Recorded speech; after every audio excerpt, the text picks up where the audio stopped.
कितना अच्छा होता अगर हम भविष्य देख पाते, ये जान पाते कि 1000 साल बाद हमारी दुनिया कैसी होगी। शायद कई चीजों से लड़ाई बंद ही हो जाती। ना कोई तेल के लिए लड़ाई करता, ना कोई जमीन के लिए। कितना अच्छा होता अगर हम ये जान पाते कि हम कभी एलियंस सभ्यता से मिल पाएंगे। कितना अच्छा होता अगर हम ये जान पाते कि हम आसानी से एक ग्रह से दूसरे ग्रह जा सकते हैं, तो यहां जो सोना, हीरा और जितने वैल्यूएबल प्रोडक्ट्स हैं, उनकी कीमतों पर और उनकी जो भूख है वो खत्म तो हो सकती। क्या इंसान कभी भविष्य में अमर हो पाएगा? अगर ये जान पाते तो कितना अच्छा होता। इन सवालों के जवाब तो कोई भी नहीं जानता, पर इतना तो तय है कि हमारी जिंदगी के बहुत बड़े हिस्से पर टेक्नोलॉजी का राज होगा और इस एडवांस टेक्नोलॉजी की मदद से हमारी दुनिया में कई अनगिनत बदलाव देखने को मिलेंगे, जिसकी शायद आज की तारीख में हम कल्पना भी नहीं कर सकते। दोस्तों, हम वर्तमान में एडवांस टेक्नोलॉजी की मदद से हो रहे बदलावों को देख तो जरूर सकते हैं, पर फील नहीं कर सकते कि ये बदलाव कितनी हद तक इंसानी जिंदगी को बदल सकते हैं। काफी कुछ कल्पनाएं की जा सकती हैं, लेकिन कुछ पुख्ता तौर पे कहना बड़ा मुश्किल है। ये वीडियो एक कोशिश है ये जानने की कि भविष्य में क्या होगा। आज से 1000 साल बाद कैसा होगा पृथ्वी पर मानव जीवन। 1000 साल छोड़ दीजिए, आज से 200 साल बाद कैसा होगा। बढ़ती पॉपुलेशन को देखते हुए साइंटिस्ट अभी से ही दूसरे ग्रहों की खोज में लगे हुए हैं जिन पर मानव जीवन संभव हो। लेकिन दुख की बात है, इस बहुत बड़े उद्देश्य के लिए फंड्स नहीं है, क्योंकि आज भी यहां लोग भुखमरी से मर रहे हैं। तो फंड्स कैसे हो सकते हैं? इन बड़े एक्सपीडिशंस को चाहिए बड़े फंड्स, लेकिन यहां देश आपस में लड़ने को लगे हैं, तो कौन मुहैया कराएगा ये फंड्स? सोचने वाली बात है।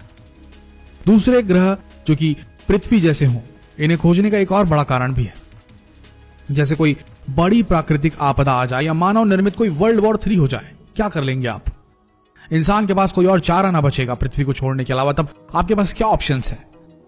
वैज्ञानिकों की रुचि एवं उनके प्रयास पृथ्वी जैसे ग्रहों को ढूंढने की है, लेकिन उनके पास फंड्स मुहैया नहीं है, क्योंकि पैसा कहीं और जा रहा है, आपस में लड़ने में जा रहा है।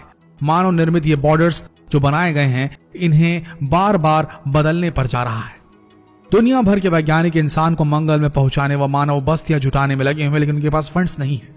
वर्तमान में मानव द्वारा ऊर्जा संसाधनों की खपत ने भी वैज्ञानिकों को इसके लिए मजबूर कर दिया है। इतनी ज्यादा एनर्जी हम यूज कर रहे हैं और जो एनर्जी हम पैदा कर रहे हैं वो मेनली फॉसिल फ्यूल से है, जो कि बहुत ज्यादा पॉल्यूशन फैलाते हैं। सांस लेने लायक रहेगी क्या यह हवा अगर हम फॉसिल फ्यूल्स का इस्तेमाल करते रहें, पेट्रोल, डीजल, मिट्टी, तेल चलाते रहें? सोच के देखिए एक बात।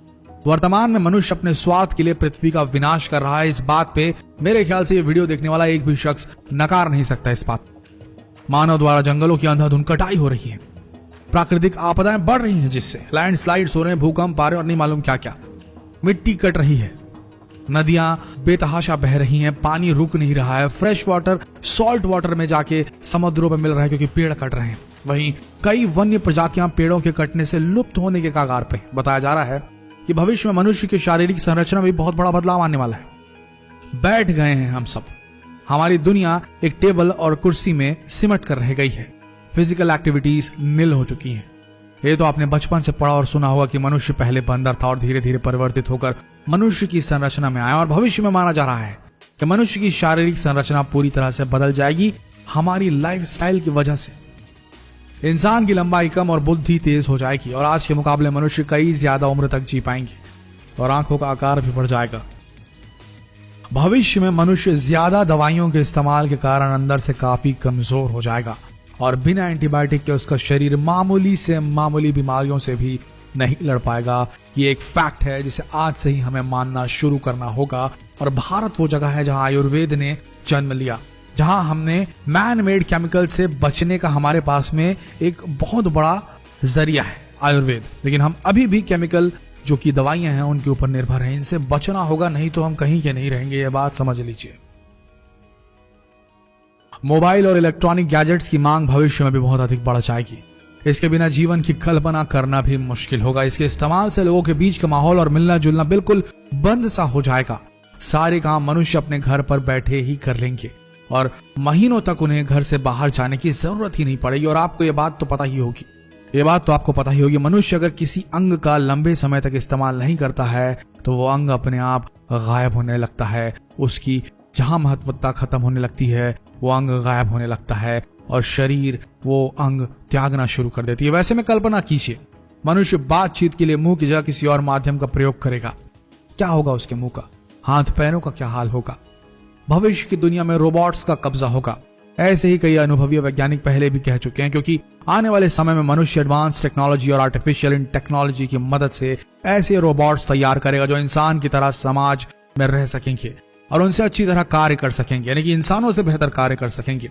मनुष्य रोबोट पर पूरी तरह से निर्भर हो जाएगा और बिना मशीनों के कोई भी कार्य नहीं हो पाएगा, ना ही वो कर पाएगा।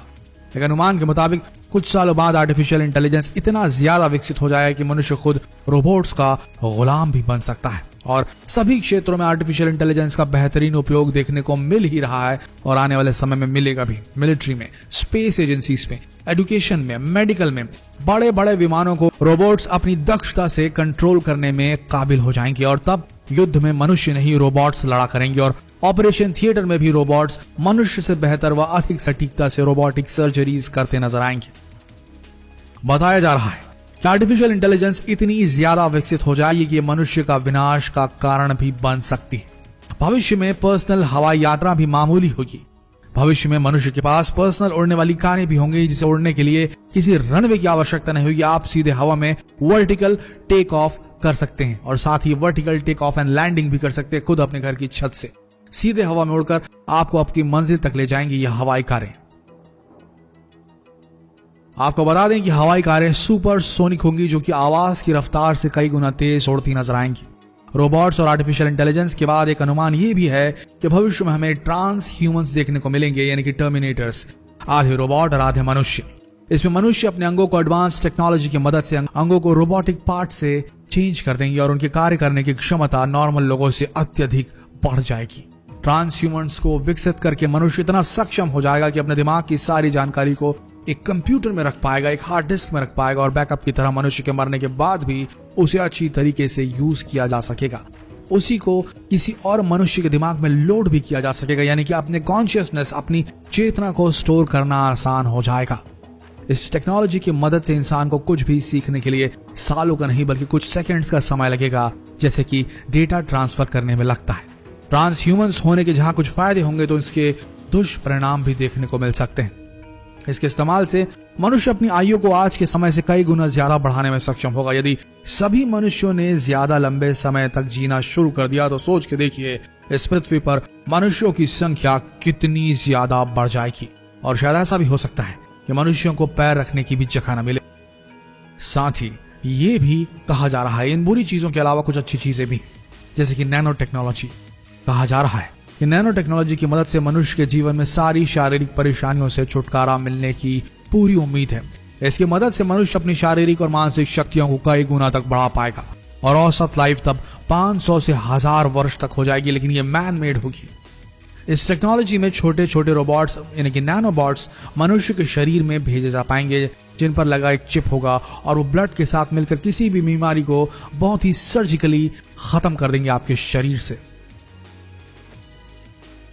भविष्य में मनुष्य एडवांस टेक्नोलॉजी की मदद से आंखों में फिट होने वाले ऐसे लेंसेस तैयार कर चुका होगा जिससे आंखें कैमरे की तरह व्यवहार करेंगी और आप अपनी आंखों से किसी को भी कितना भी जूम करके देख सकेंगे। तब ना माइक्रोस्कोप की जरूरत होगी और ना ही टेलीस्कोप की आवश्यकता।